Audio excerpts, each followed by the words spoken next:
제 이름은 오성국, 올해 67입니다.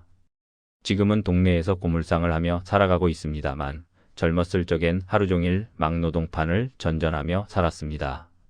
건설 현장, 공장, 이삿짐 센터까지 안 해본 일이 없었죠. 그때는 정말 악착같이 살았습니다. 가난했고 세상이 원망스러웠고 집에 들어오면 온몸이 쑤셔서 말 한마디 하기도 싫었습니다. 그런 날이면 저는 늘 화를 냈습니다. 밥상이 늦어도 애가 TV 소리를 크게 틀어도 심지어 아무 이유 없이도 버럭 소리를 질렀습니다. 특히 딸 지윤이한테 그랬습니다. 애는 초등학교 때부터 제 눈치를 보며 자랐습니다. 아빠 오신다 소리만 들리면 재빨리 방으로 들어가 문을 닫았죠. 밥 먹을 때도 숟가락 소리 안 나게 조심조심 먹었고요. 지금 생각하면 가슴이 미어집니다만 그땐 그게 당연한 줄 알았습니다. 남자가 밖에서 고생하는데 집에서까지 참아야 하냐는 생각이었죠. 그게 가장의 권위라고 어른의 무게라고 착각했던 겁니다. 그렇게 딸은 자랐습니다. 아버지 얼굴을 제대로 쳐다보지도 못하고 말 한마디 붙이기 겁내는 아이로요. 그러다 20살 넘어서는 집을 나갔습니다. 대학 기숙사 들어간다며 짐 싸들고 나가던 날 딸이 마지막으로 한 말이 기억납니다. 아빠, 전 이제 안 올게요. 그때도 전 대수롭지 않게 생각했습니다. 다들 그렇게 철 들고 독립하는 거라고요. 그런데 세월이 흐르고 나이 들어보니 그게 아니더군요. 딸은 저한테서 도망친 겁니다. 매일 밤 무서워 떨던 그 집에서 말이죠. 결혼 소식도 전화로 들었습니다. 아빠, 저 결혼해요. 남자 괜찮은 사람이에요. 그게 전부였습니다. 예식장에서 처음 본 사위 강도연이란 청년은 물리치료사였습니다. 키 크고 순해 보이는 말 그대로 착한 사람이었죠. 아버님, 제가 많이 부족하지만 지윤 씨만큼은 행복하게 해드릴게요. 그 말을 듣고 저는 안심했습니다. 우리 딸이 드디어 편하게 살 수 있겠구나, 좋은 남자 만났구나 싶었죠. 그런데 그게 착각이었습니다. 문제는 사위가 아니었습니다. 진짜 문제는 제 딸이었습니다. 아니, 정확히 말하면 제 딸 안에 새겨진 저의 모습이었습니다. 제가 평생 딸에게 보여준 그 폭력성이, 그 잔인함이 세월이 지나 딸의 입을 통해 다시 튀어나오고 있었던 겁니다. 늙어서 깨달은 진실은 참 잔혹합니다. 자식은 부모의 거울이라는 말, 이제야 뼈저리게 알겠더군요. 사위 강도연은 정말 하늘이 내린 사람 같았습니다. 처음 만났을 때부터 그랬죠. 예식장에서 저라는 모습도 공손했고 말투도 부드러웠습니다. 욕은커녕 짜증 섞인 말 한마디 안 하는 사람이었어요. 병원에서 물리치료사로 일한다고 했습니다. 환자들 아픈데 만져주고 운동 가르쳐주는 일이라더군요. 월급은 그리 많지 않았지만 성실하게 일하는 청년이었습니다. 제가 보기엔 딱 우리 딸한테 맞는 사람이었어요. 아버님, 저 술도 안 하고 담배도 안 피웁니다. 그냥 지윤 씨랑 조용히 살고 싶어요. 그 말을 듣고 저는 속으로 얼마나 기뻤는지 모릅니다. 내가 못해준 걸 저 청년은 해주겠구나 싶었죠. 우리 딸이 드디어 편하게 살 수 있겠다는 안도감이 들었습니다. 신혼집도 마련해줬습니다. 작은 투룸이었지만 젊은 부부가 시작하기엔 괜찮았어요. 집들이 날 도연이가 고개 숙여 인사하며 말했습니다. 장인어른, 장모님, 정말 감사합니다. 평생 은혜 잊지 않겠습니다. 그때 저는 확신했습니다. 이 사위는 절대 우리 딸을 울리는 사람이 아니라고요. 제가 젊었을 때 아내한테 했던 것처럼 버럭 소리 지르고 물건 집어던지는 그런 남자가 아니라고 말이죠. 결혼 초반엔 정말 그랬습니다. 명절 때 오면 부엌일도 거들고 설거지도 하고 제 심부름도 마다 않고 했습니다. 고물상 일손 부족할 때 와서 도와주기도 했고요.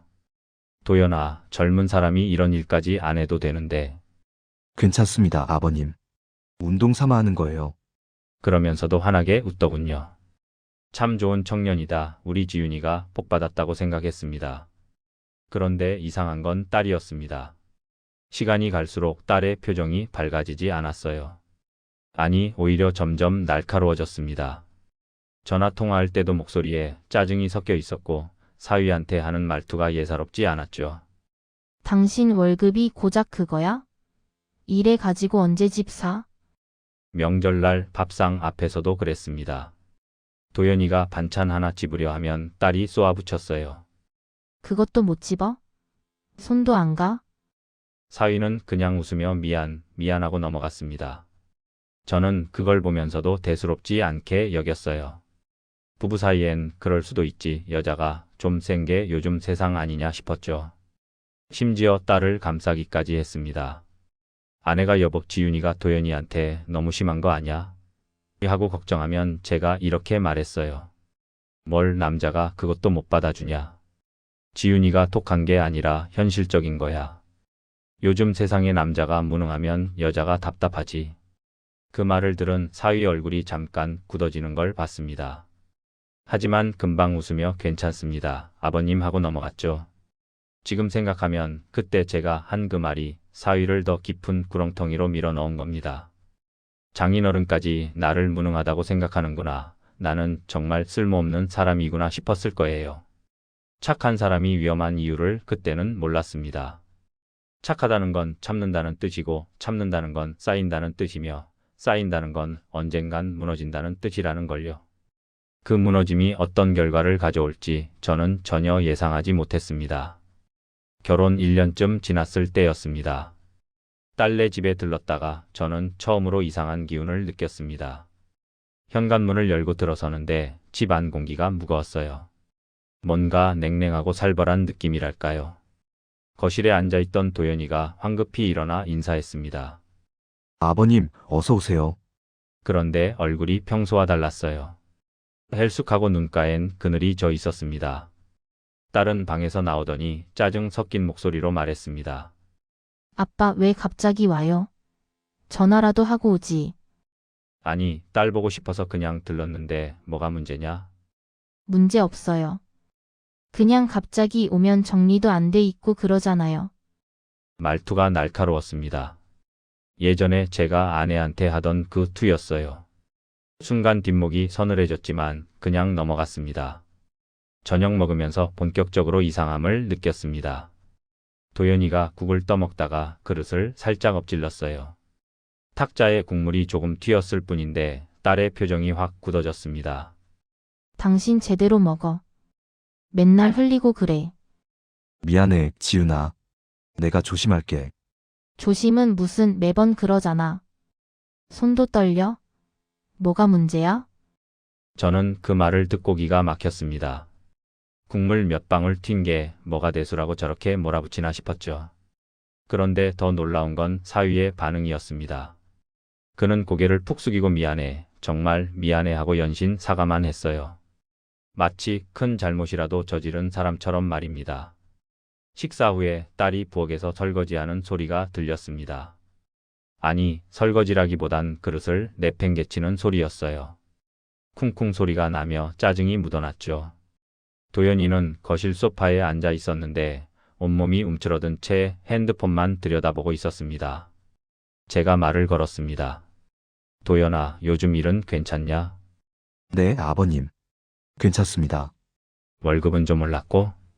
순간 사위 표정이 어두워졌습니다. 그때 부엌에서 딸의 목소리가 날아왔어요. 월급은 무슨. 몇 년째 똑같아요.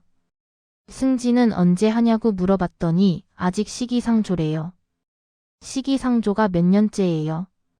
말끝이 날카롭게 올라갔습니다. 저는 어색하게 웃으며 말했죠. 뭐 그래도 요즘 같은 세상에 직장 있는 것만 해도 다행 아니냐. 그러자 딸이 부엌에서 나오며 비웃듯 말했습니다. 아빠는 옛날 사람이라 그래요. 요즘은 그게 아니거든요. 능력 없으면 도태되는 거예요. 도연이는 아무 말도 못하고 고개만 숙이고 있었습니다. 그 모습을 보는데 가슴이 답답해졌어요. 뭔가 잘못 돌아가고 있다는 느낌이 들었습니다. 집에 돌아와서도 그 장면이 계속 떠올랐습니다. 딸이 사위한테 하던 그 말투, 그 표정이 자꾸 머릿속을 맴돌았어요. 아내한테 물었습니다.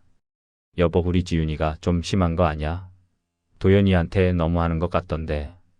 나도 그렇게 생각했어요. 저번에도 전화 통화 듣는데 소름 돋더라고요. 꼭 당신이 예전에 나한테 하던 말투 같아서요. 그 말에 저는 할 말을 잃었습니다. 맞았어요. 딸의 그 모습은 젊은 시절 제 모습 그대로였습니다.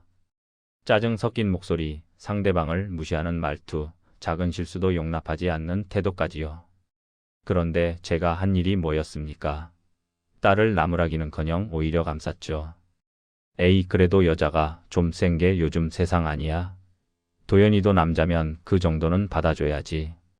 지금 생각하면 그 말이 독이었습니다. 제가 딸의 폭력에 면죄부를 준 거나 마찬가지였으니까요. 아니, 어쩌면 더 부추긴 건지도 모릅니다. 며칠 뒤 딸한테서 전화가 왔습니다. 목소리가 밝더군요. 아빠, 나 이번에 승진했어요. 그래. 잘됐다. 축하한다. 근데 도연이는 여전히 그 자리 그대로예요. 답답해 죽겠어요. 그 말에 저는 뭐라고 대답했을까요? 그래도 천천히 기다려봐라 같은 위로의 말을 했어야 했을까요? 아니었습니다. 저는 이렇게 말했어요. 남자가 무능하면 여자가 고생이지. 도연이도 좀 더 분발해야 할 텐데. 그 한마디가 사위를 더 깊은 지옥으로 밀어넣은 줄도 모르고 말입니다. 결혼 2년차 되던 해 가을이었습니다. 추석 명절에 딸네 부부가 집에 왔는데 도연이 얼굴이 예사롭지 않았어요. 뺨이 움푹 들어가고 눈빛에 생기가 없었습니다.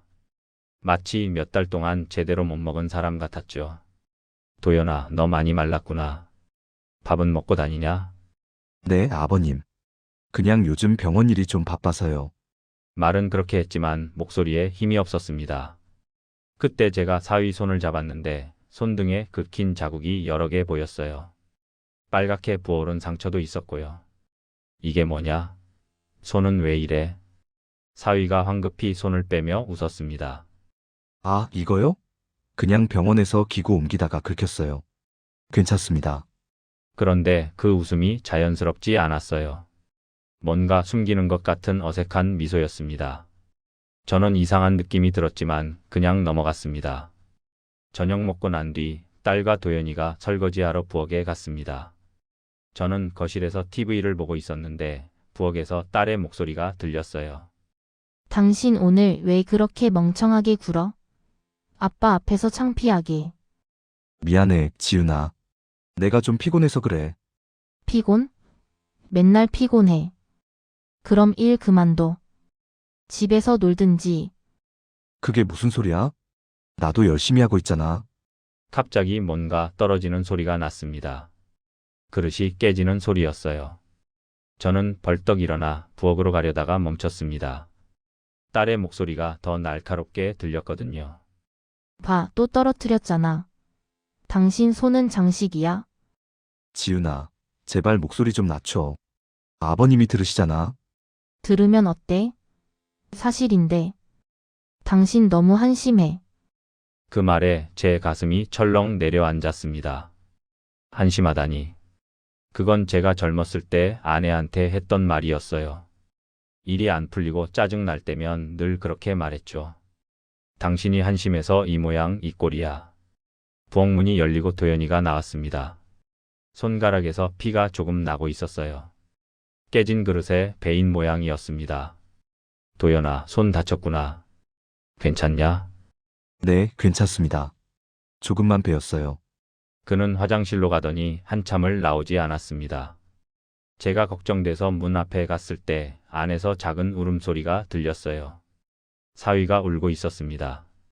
조용히 소리 내지 않으려고 애쓰면서요. 가슴이 미어지는 것 같았습니다. 30 넘은 남자가 화장실에 숨어서 우는 모습을 상상하니 견딜 수가 없었어요. 며칠 뒤 고물상에 도연이가 혼자 찾아왔습니다. 명절에 못 드린 용돈 드리려고 왔다며 봉투를 내밀었는데 손목에 또멍이 보였습니다. 이번엔 손목이었어요. 파랗게 멍든 자국이 선명했습니다. 도연아, 손목은 또 왜 그래? 병원에서 또 다쳤냐? 사위가 순간 당황하며 소매를 내렸습니다. 아, 네. 환자분 침대 옮기다가 부딪혔어요. 거짓말이라는 걸 알 수 있었습니다. 그 멍은 부딪혀서 생긴 게 아니었어요. 누가 세게 잡아서 생긴 자국이었습니다. 손가락 모양이 희미하게 남아 있었거든요. 도연아, 나한테 솔직히 말해봐. 우리 지윤이가 너한테 손댄 거 아니냐? 사위가 깜짝 놀라며 고개를 흔들었습니다.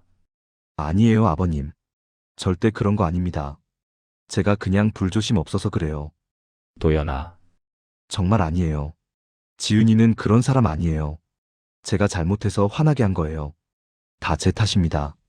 그 말을 들으니 가슴이 찢어지는 것 같았습니다.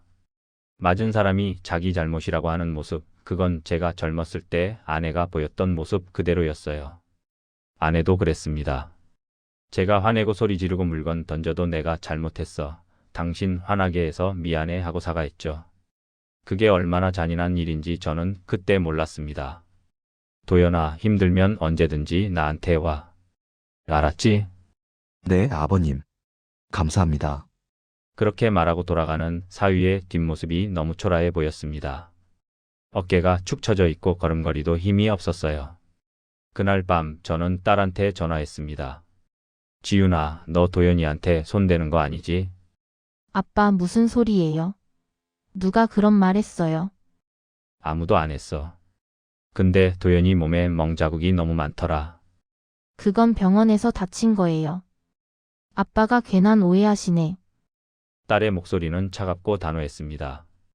더 이상 물어볼 수가 없었어요. 하지만 제 마음속엔 확신이 들었습니다. 우리 집에서 벌어지고 있는 일이 뭔지 이제는 알 것 같았습니다. 이상한 일이 벌어지기 시작했습니다. 딸은 점점 더 밝아지고 화려해졌어요. 새 옷을 사 입고 머리도 자주 하러 다니고 명품 가방까지 들고 다녔습니다. SNS에 올리는 사진도 늘었죠. 맛있는 거 먹고 카페 가고 친구들 만나는 사진들이었어요. 지윤아, 요즘 돈 잘 버나 보구나. 네, 아빠. 승진도 했고 보너스도 받았어요. 그래, 잘 됐다. 그런데 도연이는 어떠냐? 걔요? 걔는 그냥 그렇죠 뭐. 말끝이 차갑게 식어 있었습니다. 그냥 그렇다니 남편을 마치 옆집 사람처럼 말하더군요. 반면 사위는 점점 더 말라갔습니다. 한 달에 한 번씩 고물상에 들르곤 했는데 올 때마다 얼굴이 달라졌어요. 광대뼈가 튀어나오고 눈은 푹 꺼지고 입술은 바짝 말라 있었습니다. 도연아, 밥은 먹고 다니냐? 너무 마른 거 아니냐? 아, 네. 먹긴 먹는데 입맛이 없어서요. 왜? 어디 아프냐? 아니요, 그냥. 요즘 잠을 잘 못 자서 그런가 봐요. 말을 하다 말고 멍하니 허공을 바라보곤 했습니다. 마치 영혼이 빠져나간 사람처럼요. 어느 날 저녁, 딸네 집 앞을 지나다가 우연히 베란다에 사위가 서 있는 걸 봤습니다. 한겨울인데 얇은 티셔츠 차림으로 베란다 난간에 기대 서 있더군요. 손에는 라디오를 들고 있었어요. 이상해서 전화를 걸었습니다. 도연아, 너 지금 베란다에 있냐? 네, 아버님. 바람 좀 쉬려고요. 추운데 왜 밖에 있어? 들어가 있어라. 괜찮습니다. 저 여기 있는 게 좋아요.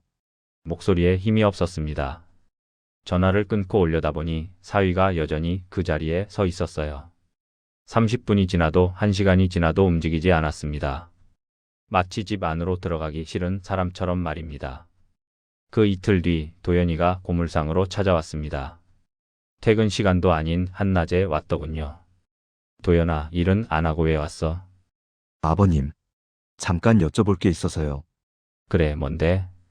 사위가 한참을 망설이더니 입을 열었습니다. 아버님은 장모님하고 결혼 생활하실 때 행복하셨어요? 갑작스러운 질문에 당황했습니다. 뭐라고 대답해야 할까요? 솔직히 말하면 전 행복하지 않았습니다. 아내를 괴롭히고 화내고 소리 지르며 살았으니까요. 하지만 그걸 사위한테 어떻게 말합니까? 뭐, 그럭저럭 살았지. 왜 그러냐? 저는요. 요즘 너무 힘듭니다. 사위 눈에 눈물이 고였습니다. 30대 남자가 장인어른 앞에서 울먹이는 모습을 보니 가슴이 무너져 내렸어요. 무슨 일이냐? 지윤이가 너한테 뭐라고 하냐? 말이요. 말이 너무 아픕니다. 매일 듣다 보니 제가 정말 쓸모없는 사람 같아요. 아침에 눈 뜨는 것도 두렵고요. 도연아, 제가 월급이 적은 건 사실이에요. 승진도 못한 것도 맞고요. 그런데 저도 최선을 다하는데 지윤이는 그걸 인정해 주질 않아요. 사위가 손으로 얼굴을 감쌌습니다. 어제는 어제는 이렇게 말했어요. 당신 같은 사람은 없어도 아무도 안 슬퍼할 거라고. 그 말 듣고 나니까 정말 그런가 싶어요. 제 입에서 한숨이 새어 나왔습니다. 그 말은 제가 젊었을 때 아내한테 했던 말이었거든요. 완전히 똑같은 말이었습니다. 도연아, 그건 화나서 한 말일 거야. 너무 마음에 담지 마라. 아닙니다, 아버님. 지윤이는 진심이에요. 매일 그런 말을 하거든요. 처음엔 저도 화나서 그러려니 했는데 이젠 아닌 것 같아요. 그럼 너도 맞서 싸워야지. 남자가 왜 그렇게 당하고만 있어? 사위가 고개를 저었습니다. 싸우면 더 심해져요. 제가 한마디라도 대꾸하면 지윤이는 미친 듯이 화를 내요. 물건도 집어던지고 그럴 때 전 너무 무서워요. 뭐? 어제도 제가 설거지 좀 늦게 했다고 컵을 던졌어요. 제 머리 옆으로 지나갔는데 정말 맞을 뻔했어요. 더 이상 들을 수가 없었습니다. 제 딸이 그런 짓을 한다니 믿고 싶지 않았어요. 하지만 사위 얼굴을 보니 거짓말이 아니었습니다. 아버님, 저는 그냥 사라지고 싶어요. 이 세상에서요. 그 말이 제 심장을 꿰뚫었습니다. 사라지고 싶다니. 그건 죽고 싶다는 말 아닙니까? 도연아, 그런 소리 하지 마. 절대로. 아버님도 저한테 실망하시죠? 무능한 사위라고 생각하시죠? 아니야, 절대 아니야. 하지만 제 목소리는 떨리고 있었습니다. 사실은 저도 그렇게 생각했었으니까요. 도연이가 좀 더 능력 있었으면, 돈을 좀 더 벌었으면 하고 말았었으니까요. 사위는 그날 한참을 앉아 있다가 돌아갔습니다. 뒷모습이 너무 위태로워 보였어요. 바람에 꺾일 것 같은 나뭇가지처럼 말입니다. 그날은 3월 초순, 아직 쌀쌀한 날이었습니다. 아침 일찍 딸한테서 전화가 왔어요. 목소리가 떨리고 있었습니다. 아빠, 도현이가 병원 안 갔대요. 전화도 안 받고요. 뭐? 왜? 몰라요. 어젯밤에 말 다툼 좀 했는데 아침에 보니까 없어요. 가슴이 철렁했습니다. 바로 옷을 챙겨 입고 딸네 집으로 달려갔어요. 현관 비밀번호를 누르고 문을 여는데 손이 떨렸습니다. 지윤아, 도연아. 대답이 없었습니다. 거실은 텅 비어 있었고 부엌도 조용했어요. 침실 문을 열었습니다. 그리고 그 순간을 평생 잊을 수가 없습니다. 침대 옆 의자에 도연이가 기대 앉아 있었습니다. 고개는 옆으로 꺾여 있고 입술은 파랗게 질려 있었어요. 바닥엔 약 봉지들이 널려 있었습니다. 수면제, 신경안정제 같은 것들이었죠. 도연아, 도연아. 흔들어도 대답이 없었습니다. 손목을 잡아보니 맥박이 아주 약하게 뛰고 있었어요. 급히 119에 전화했습니다. 여보세요. 사람이 쓰러졌어요. 빨리 와주세요. 구급차를 기다리는 동안 저는 사위 손에 쥐어진 휴대폰을 발견했습니다. 화면이 켜져 있었는데 녹음 앱이 열려 있었어요. 파일 하나가 저장돼 있었습니다. 떨리는 손으로 재생 버튼을 눌렀습니다. 처음엔 조용했습니다. 그러다 딸의 목소리가 들렸어요. 당신 정말 한심해. 나이 30 넘어서 그 월급이 뭐야? 지윤아, 나도 최선을 다하고 있잖아. 최선? 최선이 그거야? 동기들은 다 과장됐는데 당신만 그 자리야. 부끄러운 줄 알아야지. 미안해. 내가 더 노력할게. 노력은 무슨. 당신은 그냥 불량품이야. 애초에 스펙이 딸려서 안 되는 거야. 불량품이라니. 사람을 그렇게 부를 수가 있습니까? 녹음은 계속됐습니다. 당신 같은 사람은 없어져도 행복해지는 사람이 더 많아. 나도 편해지고 당신 부모님도 짐 하나 덜고. 그런 말 하지 마. 왜? 사실이잖아.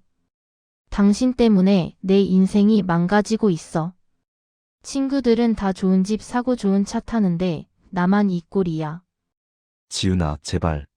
말 좀 예쁘게 하자. 나도 사람이야. 사람? 사람이면 사람답게 살아야지. 당신은 그냥 짐이야. 무거운 짐. 뭔가 깨지는 소리가 났습니다. 딸이 뭔가를 집어던진 모양이었어요. 나가. 내 눈앞에서 사라져. 진짜 보기 싫어. 문 닫히는 소리가 들렸습니다. 그리고 한참 동안 조용했어요. 그러다가 사위의 목소리가 들렸습니다. 혼잣말이었습니다. 그래. 내가 없어지면 되는 거구나. 떨리는 숨소리가 이어졌습니다. 엄마, 아빠 미안해요. 불효자식이라서. 장인어른, 장모님 죄송합니다. 제가 무능해서. 지윤아, 미안해. 내가 너한테 짐이었구나. 숨쉬는 소리가 점점 거칠어졌습니다. 더는 버틸 수가 없어요. 매일 아침 눈 뜨는 게 두렵고 집에 들어가는 게 무서워요. 저는 정말 최선을 다했는데 왜 안 되는 걸까요? 목이 메이는 소리가 들렸습니다. 이제 편해지고 싶어요. 모두 미안합니다. 녹음이 끝났습니다. 저는 바닥에 주저앉았습니다. 눈물이 쏟아져 나왔어요. 이 남자가 얼마나 외로웠을까, 얼마나 아팠을까 생각하니 견딜 수가 없었습니다. 구급차가 도착했고 도연이는 응급실로 실려갔습니다. 다행히 발견이 빨라서 목숨은 건졌어요. 하지만 의사 선생님 말씀이 심각했습니다. 환자분이 심각한 우울증과 불안장애를 앓고 있었던 것 같습니다. 정신과 치료가 시급합니다. 딸이 병원에 도착했습니다. 눈이 퉁퉁 부어 있었어요. 아빠. 도현이는요? 목숨은 건졌다. 다행이다. 정말 다행이에요. 저는 딸을 똑바로 쳐다봤습니다. 지윤아, 이게 다행이야? 네? 무슨 말씀이세요? 저는 휴대폰을 꺼내 녹음 파일을 틀었습니다. 딸의 목소리가 복도에 울려 퍼졌어요. 그 잔인한 말들이 하나하나 흘러나왔습니다. 딸의 얼굴이 하얗게 질렸습니다. 이게 어디서 나온 거예요? 도연이가 녹음해놨더라. 내가 한 말 그대로야. 아빠, 이건 오해예요. 제가 화나서. 화나면 사람을 죽여도 돼. 제 목소리가 떨렸습니다. 너는 지금 사람을 죽인 거야. 칼로 찌른 게 아니라 말로 찔렀을 뿐이지. 딸이 울기 시작했습니다. 하지만 저는 더 이상 딸을 감싸줄 수 없었습니다. 그 녹음 파일 속 목소리는 제 목소리였으니까요. 젊었을 때 아내한테 했던 그 말들이 세월이 지나 딸의 입을 통해 다시 나온 것이었으니까요. 그제야 깨달았습니다. 폭력은 대물림 된다는 것을. 그리고 그 폭력의 씨앗을 심은 건 바로 저였다는 것을요. 도연이가 태어난 건 2주 뒤였습니다. 정신과 입원 치료를 받고 나왔는데 사람이 완전히 달라져 있었어요. 말도 거의 안 하고 사람 눈도 제대로 못 마주쳤습니다. 30대 청년이 70대의 노인처럼 보였어요. 태어나던 날 도연이 부모님이 오셨습니다. 시골에서 올라오신 분들인데 얼굴이 수심으로 가득했어요. 도연이 어머니가 제 손을 붙잡고 우셨습니다. 사돈 어른, 우리 애가 무슨 죄를 지었습니까? 평생 착하게만 살았는데. 죄송합니다, 사돈. 우리 애는요, 어릴 때부터 개미 한 마리 못 죽이던 애예요. 그런 애가 죽으려고 했다니. 이게 말이 됩니까? 할 말이 없었습니다. 제 딸이 저지른 일이었으니까요. 병원에서 나와 딸과 단둘이 남았습니다. 딸은 벤치에 앉아 멍하니 바닥만 쳐다보고 있었어요. 지윤아, 너 도연이한테 너무 심했던 거 아니냐? 딸이 고개를 들었습니다. 눈에는 눈물 대신 차가운 빛이 서려 있었어요. 아빠는 몰라요. 같이 살아보지 않았잖아요. 뭘 몰라? 녹음 파일 다 들었어. 내가 한 말이 얼마나 잔인한지. 그건 제가 화나서 한 말이에요. 누구나 싸우다 보면 그럴 수 있잖아요. 화나면 사람을 죽여도 되냐? 죽이다니요? 도현이가 약한 거예요. 세상 다 힘든데 걔만 특별해요. 그 말에 저는 소름이 돋았습니다. 후회도 반성도 없었어요. 오히려 사위가 약해서 문제라고 말하고 있었습니다. 지윤아, 너 지금 제정신이냐? 전 제정신이에요. 아빠야말로 현실을 모르시는 거예요.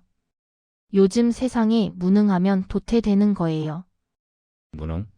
도연이가 무능해? 성실하게 일하고 너한테 최선 다했는데. 최선이 그거예요. 월급 200만 원으로 어떻게 살아요? 집은 언제 사요? 딸의 목소리가 높아졌습니다. 친구들은 다 30평대 아파트 사는데 저만 전세예요. 부끄러워 죽겠어요. 그래서 사람을 그렇게 괴롭힌 거냐?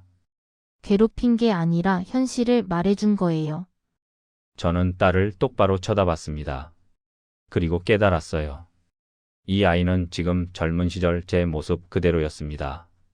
가난이 원망스러워 가족한테 화풀이하던 저의 모습이요. 지윤아, 너는 나를 닮았어. 네? 내가 너 어릴 때 어떻게 했는지 기억하냐? 집에 들어오면 버럭 소리 지르고 엄마한테 못되게 굴고 너한테도 화냈지. 딸이 입을 다물었습니다. 너는 그때 나한테 배운 거야.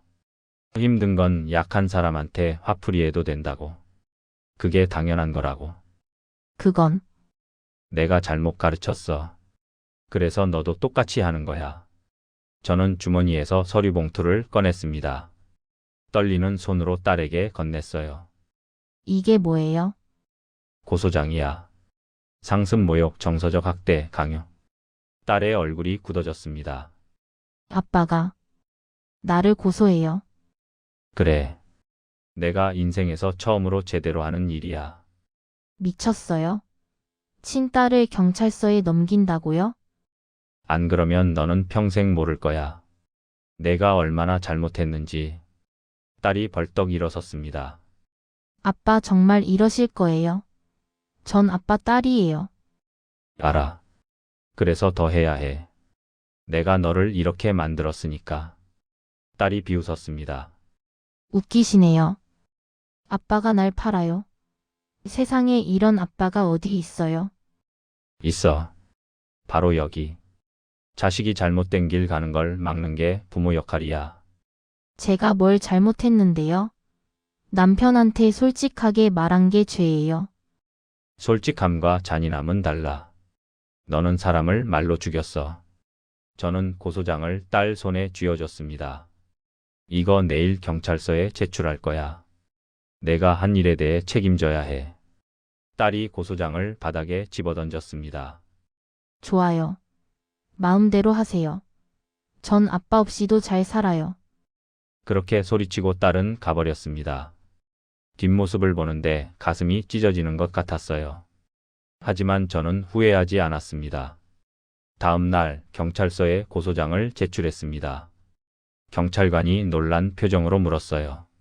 친딸을 고소하시는 겁니까? 네. 제 사위를 죽음 직전까지 몰고 간 사람이니까요.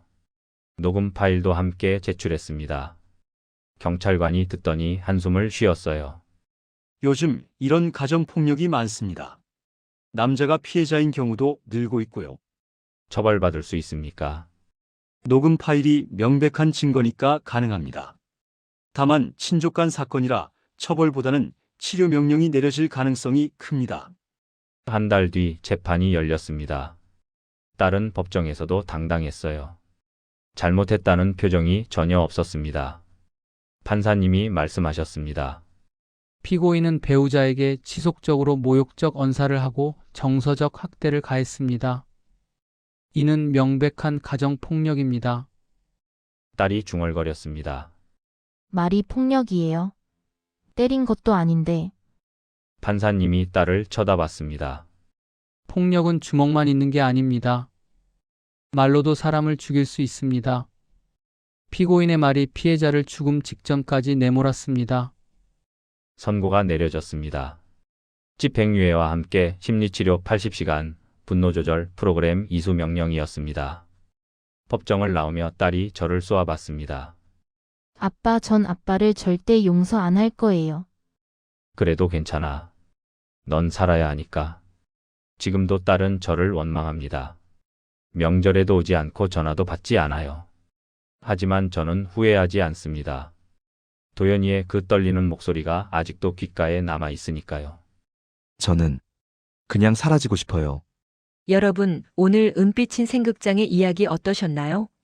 오성구 어르신의 이야기를 들으면서 제 가슴도 많이 아팠습니다. 폭력은 주먹만 있는 게 아니라는 것, 말 한마디가 사람을 얼마나 무너뜨릴 수 있는지 다시 한번 느끼게 되더군요. 특히 오성구 어르신께서 용기 내어 딸을 고소하신 그 장면, 얼마나 마음이 아프셨을까요? 하지만 그게 진짜 사랑이 아니었을까 싶습니다. 자식이 잘못된 길로 가는 걸 그냥 두고 볼 수만은 없으니까요. 시청자 여러분들 중에서도 비슷한 고민을 하고 계신 분들이 계실 겁니다. 가족 관계가 힘드신 분, 자식 걱정에 잠 못 이루시는 분, 혹은 본인도 모르게 가족한테 상처 주는 말을 하고 계신 건 아닌지 돌아보게 되시는 분들 말이죠. 늦었다고 생각하지 마십시오. 오늘부터라도 말 한마디 조심하고 가족한테 따뜻하게 대하면 됩니다. 우리 나이에도 얼마든지 변할 수 있습니다. 오늘 이야기가 마음에 와닿으셨다면 구독 버튼 꾹 눌러주시고요. 좋아요도 함께 부탁드립니다. 여러분의 구독과 좋아요 하나하나가 은빛인 생극장을 계속 운영할 수 있는 큰 힘이 됩니다. 그리고 알림 설정까지 해두시면 새로운 이야기 올라올 때마다 바로바로 보실 수 있어요. 댓글로 여러분의 생각도 나눠주세요. 혼자 고민하지 마시고 여기서 함께 이야기 나눠봅시다. 여러분의 댓글 하나하나 제가 다 읽고 있습니다. 다음 이야기도 기대해 주시고요. 오늘 하루도 건강하게 보내십시오. 은빛인 생극장 다음 이야기에서 또 뵙겠습니다. 감사합니다.